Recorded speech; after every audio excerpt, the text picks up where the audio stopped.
Hi students, welcome to the channel. Coming back to the topic, that is fundamental classes of CloudSim simulator.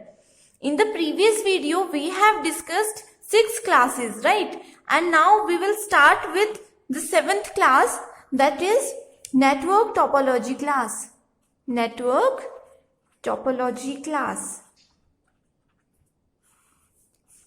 Okay, so this class contains the information for building inducing network behavior. This focus on network behavior.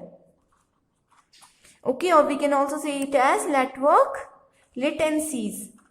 Alright, in the simulation process, it is used to store the topology information which is generated using the bright topology generator. It is using BRITE, bright topology generator.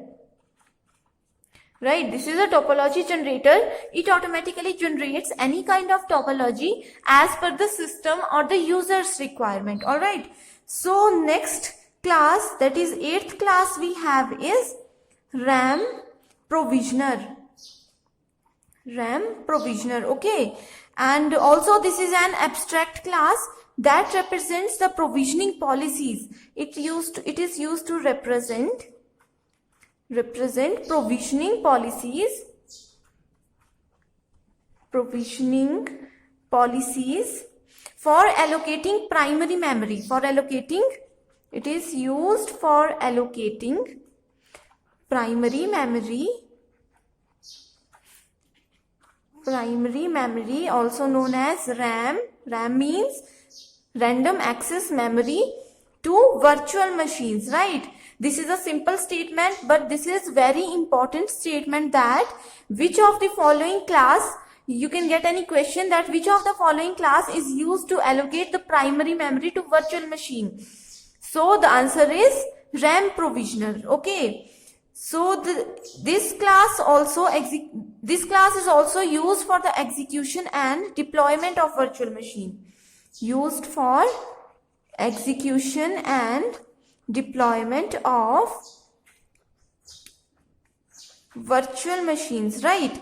And virtual machines are working on the host. This is feasible only if the RAM provisioner component approves that the host has the required amount of free memory. If the host has free memory, only then this class is said to be a feasible class, okay. And also RAM provisioner simple does not enforce any limitation of the amount of memory, right?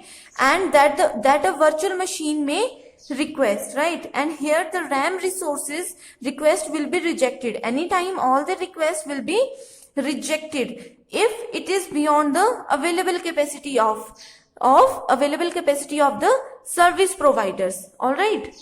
The next class we have is BW provisioner, okay. The main role of this component is to undertake the allocation of network bandwidth. It is used to allocate the network bandwidth to a set of competing virtual machines that are deployed across all the data centers. We have discussed the data center class in the previous video, right? And cloud system developers and researchers can extend this class. This is extendable class. Okay, extend this class with their policies. There are so many policies to reflect the needs of their applications, right? And according to the requirement of their applications, all the developers are allowed to extend this class, okay. The next class we have is VM. Okay, this class model a virtual machine. VM means virtual machine, okay, and which is managed and hosted by a cloud host component. We have discussed this earlier that all the virtual machines are managed and hosted by cloud host components, right? And every virtual machine component has access to a component that store the following characteristics related to the virtual machine, and these characteristics are accessible memory. Accessible memory, that means with the help of virtual machine in cloud, it is very easier to access any type of or any size of memory, right? Next characteristic is its processor. Next is its storage size. And the virtual machine internal provisioning policies that is extended from an abstract class is known as, that are extended from an abstract class is known as cloudlet scheduler. Okay, remember this point. The classes that are extended from an abstract class is known as cloudlet scheduler, and we have discussed this term in the previous video and in the second class. This is the second class that is taken under cloudlet class. The next class we have is VM allocation policy. Okay, this class is also an abstract class. Here abstract means this class is the sub part of this class, or we can also say it as this class is the sub part of this class, that is virtual machine class, right? So this is an abstract class that is used to represent a provisioning policy. This is used to represent some provisioning policies. As we have discussed so many times that in case of cloud simulator, there are so many provisioning classes that helps the developer or the service provider to work properly. Okay, and all these policies are used to be utilized by virtual machine monitors. Used or utilized by virtual machine monitors, and these are used just for mapping virtual machines to host, for mapping virtual machines to different hosts on that system, right? The primary role of this is to select the best fit host. This is used to select best host in the data center that meets memory, storage and availability requirement of a virtual machine deployment mapping, right? So this is used to allocate, as its name implies, virtual machine allocation policies. So this type of class is used to allocate the resources to the virtual machine, and it is also used to monitor some things from virtual machine to the hosts. The next class we have is virtual machine scheduler. Okay, this is also an abstract class of virtual machine, and this is used to implement by a host component that models the allocation policies. It is also used to model allocation policies define, that is used to define the rules for processor cores allocation. Define the rules for processor cores allocation to virtual machine. This is the important statement. Okay, to accommodate application specific processors and sharing policies, the class functionalities can be extended to define a new set of provisioning rules, right? That means in simple terms, we can also say it as virtual machine scheduler class is also extended as per the users or the system's requirement, right? And these are extended to define a new set of provisioning rules. To define some new set of provisioning rules. Okay. So now the 13th class we have is Cloud Sim class. Okay, this is the prime class. This is the prime class here. Okay, and with the role of managing entities, event queues, and controlling the sequential execution of simulation events. That means it is used to manage entities,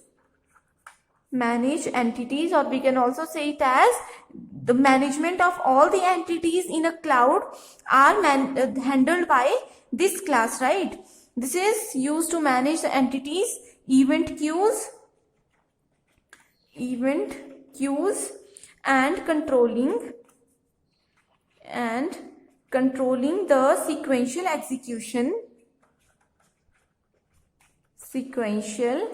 execution of every simulation event, right? And every event that is generated by the Cloud SIM entity at runtime is stored in the queue. All these are stored in a queue, and this queue is called future events. This is called future events.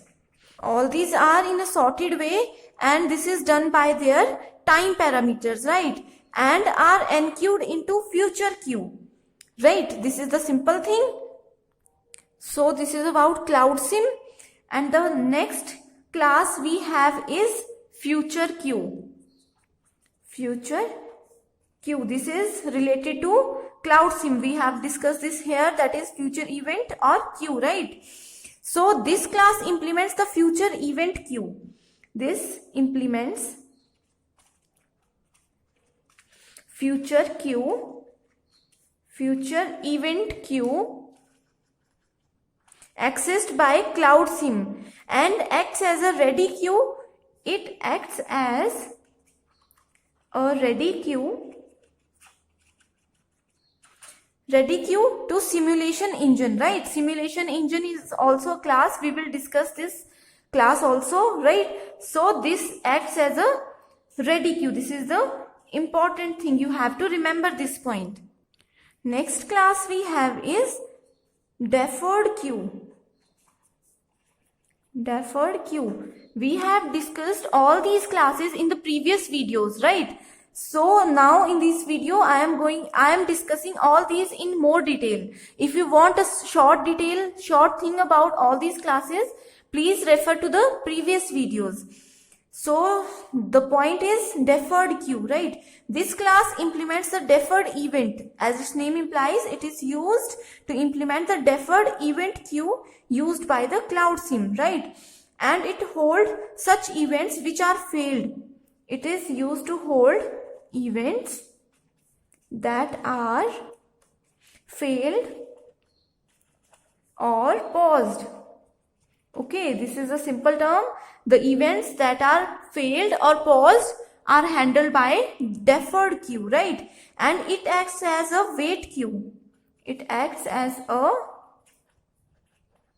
wait queue of a simulation engine when preempted resources requests are kept, right? So this acts as a wait queue, and this class acts as a ready queue. Remember these statements, okay? These are the most important statements. So this is about deferred queue, right? So we have discussed total 15 classes in 2 video lectures. Now we have more 5 classes. We will discuss all these in the next video. Thank you so much for watching this.